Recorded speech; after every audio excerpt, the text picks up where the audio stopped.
Well, welcome to the 700 Club. The Abraham Accords were a major accomplishment for the Trump administration in the Middle East. Now those agreements could be facing serious challenges because of President Biden's foreign policy. The White House team has some different plans for the Middle East. And as Chris Mitchell reports from Jerusalem, they could weaken the United States' standing in the region and help countries like Russia. When President Biden came to visit both Israel and Saudi Arabia, things began to change in the region as agreements for mutual defense between Israel and neighboring Arab countries began to fall apart. The security architecture, publicly at least, unraveled. It was canceled, and the UAE instead is now trying to reestablish diplomatic relations with Iran, as are some of the other countries. So it seems that they measured the United States' commitment to confronting Iran up, measured it as too weak, and are trying to come to some terms with the Iranians. Middle East expert David Wormser says the unwillingness of the Biden administration to present a credible military threat towards Iran puts the Sunni Gulf countries in a vulnerable position. Because alone, they really can't stop the Iranians. They can't defend themselves effectively against the Iranians. So they only have one or two choices. One choice is to try to grovel in front of the Iranians, which is the path they're beginning to show some sign of. The second path is to find a new strong horse, a new patron of power that can help defend them. In addition to the defense concerns, the Biden administration is also making a change to the Abraham Accords by reintroducing the Oslo framework for Middle East peace talks, by bringing in Jordan, Qatar, and the Palestinian Authority. But other countries don't support that idea. The Saudis, the other Arabs, they do not like the PLO. They do not like what they're doing in various areas. So by forcing that back in, it actually threatened the Abraham Accords. Again, fortunately, I think the overriding interests of the countries are so strong that the Abraham Accords will survive, but it will not be with U.S. coordination. Former special envoy for the Abraham Accords, Aryeh Lightstone, says these Gulf countries are frustrated. And there is a feeling of, what are we going to do for the next 26 months? Lightstone says if the U.S. doesn't lead, other nations are waiting to take over. There's no coincidence that Putin showed up to Iran just as Biden left the region. There's a competition here. If the U.S. doesn't lead, Russia or China will. It's absolutely in our interest to lead. And those countries want to be led by us. They want to follow with us. They want to stand next to us. They don't want to sit next to Putin. They don't want to sit next to the Chinese. They're not interested in that. But if we're not there, the Russians and the Chinese are. Well, Chris Mitchell is joining us now from Jerusalem. So, Chris, there's a concept in the Middle East about the strong horse. How does it apply to what we're seeing now? Well, the whole idea about the strong horse, Gordon, is that it applies to really how things work in the Middle East. The nations, they'll follow the strong horse. Now, to be the strong horse, you not only have to show that you are powerful, but you also have to show you're willing to use that power. Now, nations can either follow the strong horse for their protection, like some of these Sunni Arab nations, or because the U.S. has the power, or they fear the strong horse because it will use its power. So here in the region, this is how it's working now, Gordon. It's clear that the U.S. has the power, but it's really unclear to many in this region, like Israel and these Sunni Gulf states, that the U.S. will use its power. So in effect, the question they're asking, will the U.S. be the strong horse? Some nations are already answering that questions with their actions. That's making nations like the UAE, Saudi Arabia, sort of shrinking back to protect their own interests. That's why the UAE is trying to reestablish diplomatic relations with Iran, since they're not sure if the U.S. is going to back them up. It's also making Israel making statements like they'll have to go it alone if they have to, just sort of like the IDF chief of staff said last week. So on the other hand, it's making nations like Iran, because the U.S. may not be the strong horse in the region, bolder because they don't think the U.S. will use its power to stop them. I don't understand why the Biden administration would try to change the framework for the Abraham Accords. We finally had something that was working, that was bringing peace to the Middle East, bringing peace to the region. Why in the world would they change the framework? Well, I think, Gordon, it goes back to what we talked about even last week. The Biden administration seems to be going back to this whole concept of a two-state solution and wanting to include the Palestinians. Now, bringing the Palestinians into the Abraham Accords in the minds of some, like we talked to earlier today, would be reversing the achievements of the Trump administration and the Abraham Accords. And the reason why, the Palestinian Authority sees the Abraham Accords as a threat. And so they want to undermine the Accords. So the Abraham Accords, in effect, took away the Palestinian veto for more than 20 years. I'm sure you remember former Secretary of State John Kerry said in December 2016 there'd be no Arab country would make peace with Israel unless the Israeli-Palestinian conflict would be solved. The Abraham Accords proved him wrong. Now the Biden administration seems to be going back to that whole concept of a two-state solution, bringing the Palestinians even into the Abraham Accords. And as Aryeh Lightstone, who we talked to earlier today, he said that would throw a wet towel on the Abraham Accords. Well, what he did in saying, based on the 1967 borders, he has to know that's absolutely impossible. You can't have that. Israel could never accept it. And the oddest thing is the Palestinians don't want a two-state solution. What they want is Israel off the map. So we finally had an administration willing to stand up to the Palestinians and say, no, you don't get to bully us. You don't get to have your way. You don't get to continue to preach this ideology. We're no longer going to continue to fund it. And it now seems like this giant reset. Is this sort of the U.S. foreign policy establishment reasserting themselves, or, what's behind the policy change? Well, I think a lot of people say it's the third term of the Obama administration, and this was the policy of the Obama administration. Now the Biden administration, many of the same players in both administrations that are working right now with President Biden to establish this foreign policy. And the whole idea basically is simplified. They want to appease Iran. That's why they went back to the negotiating with Iran over the Iran nuclear deal and going back to a two-state solution. That was an evidence last week when President Biden was here. He visited eastern Jerusalem without an Israeli flag on the car.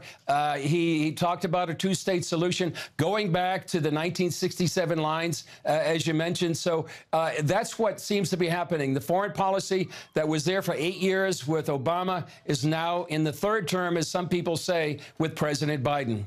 Well, let's talk about the meetings. Putin, Russia, joining with Turkey, having meetings in Iran. It's right out of the book of Ezekiel. You look at chapter 38 and you go, wow, an alliance that's really unlikely is now coming together. So is there a possibility with of war with Iran? And in that, is Israel really going to go it alone? Well, that's sort of the big question right now in the Middle East. It does seem more likely, not less, of a possibility of war. The reason for that is the U.S. is perceived as weak in the region. So while these nations are making their own decisions on their own national interests, and Israel is saying they may have to go it alone. That's what the IDF Chief of Staff Kohavi said just last Sunday, and that was following President Biden's trip. And so, as Aryeh Lightstone said in our report, no coincidence that Putin is in Tehran just a few days right after President Biden. They're making the statement that they say they want to be the strong horse in the region, and they want to have bolder policies there in the Middle East, more relations with Iran and Turkey. And as you said, it does seem like a prophetic perspective unfolding right now in the region. All the more reason that seems war's more likely. People need to be praying for the region and for the peace of Jerusalem. Well, Chris, thanks for the insight. And yes, indeed, people need to be praying for the peace of Jerusalem. Well, here at home, President Biden is working in isolation after contracting COVID-19. His staff says he's doing fine. However, there's still questions about how he got the disease. Brody Carter has that story. The White House is trying to show that most Americans can get COVID and recover without too much suffering and disruption if they've gotten their shots and tried to protect themselves.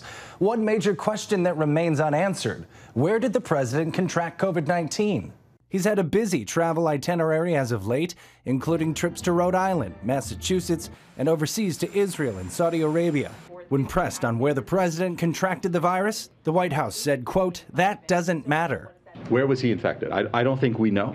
I certainly don't know if you have any thoughts on it. Look, I don't think that matters, right? I think what matters is we prepared for this moment. Thursday's White House press briefing was dominated by questions on the president's health after he contracted the virus. Hey, folks, guess you heard. This morning I tested positive for COVID. Officials say he's experiencing fatigue, a runny nose, and a dry cough, but say his chance for serious infection are dramatically reduced as the president is fully vaccinated and twice boosted. Mr. Biden was given an antiviral medication, Paxlovid, and he's expected to be isolated for at least 5 days while he works from the White House. Our expectation is that he's going to continue to have mild illness, and he's going to be monitored for symptoms. Doctors say a major factor in the 79-year-old president's treatment is his age, and he will be closely watched. The White House has reduced the residence staff to essential personnel only and plans to contact trace anyone the president has been in close touch with. Brody Carter, CBN News. Well, for more on this story, our CBN News medical reporter, Lori Johnson, is with us. So the president is in a high-risk category because of his age. How concerned should we be, or should his doctors be, about his condition? Well, you know, his age is a very major concern. Age is the #1 risk factor by far, and he's going to be 80 in November.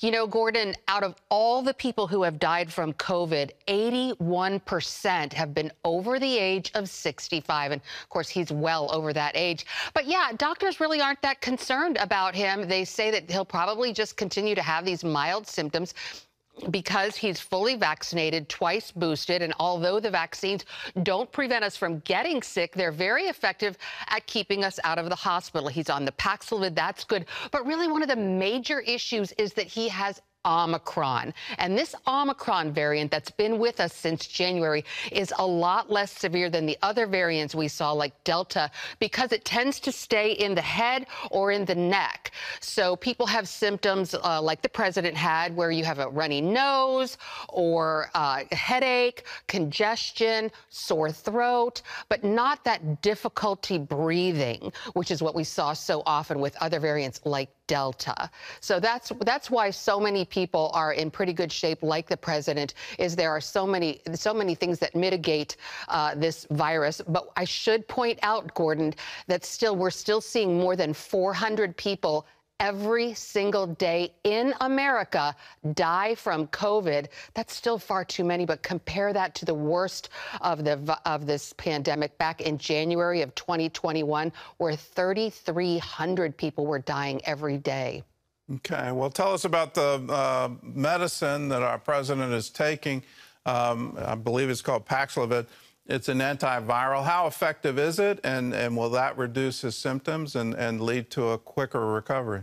Well, Paxlovid is the best way to think about Paxlovid is to think about Tamiflu. So folks who are familiar with Tamiflu, Tamiflu is to the flu what Paxlovid is to COVID-19. As you said, it's an antiviral. What that means is it stops the virus from replicating. When you're infected with a virus, it starts to multiply, multiply, multiply.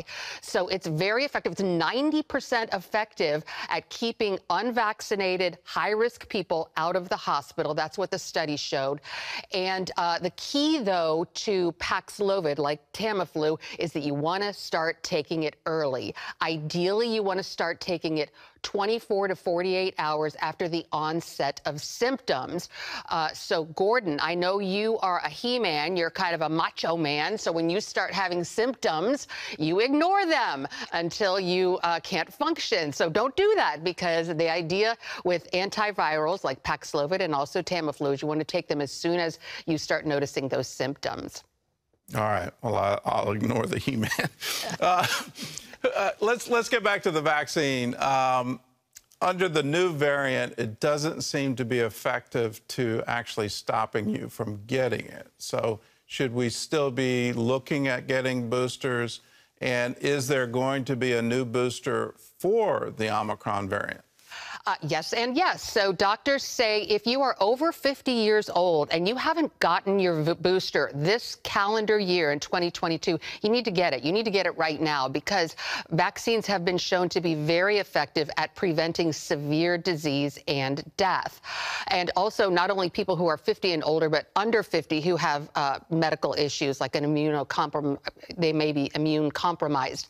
Now, the new Omicron-specific vaccines are going to be introduced to the public in October or November. So these ones have been targeted specifically for the Omicron variant and the various subvariants that we've seen since January. Those will be out this fall. All right. Well, Laurie, thanks for the insight.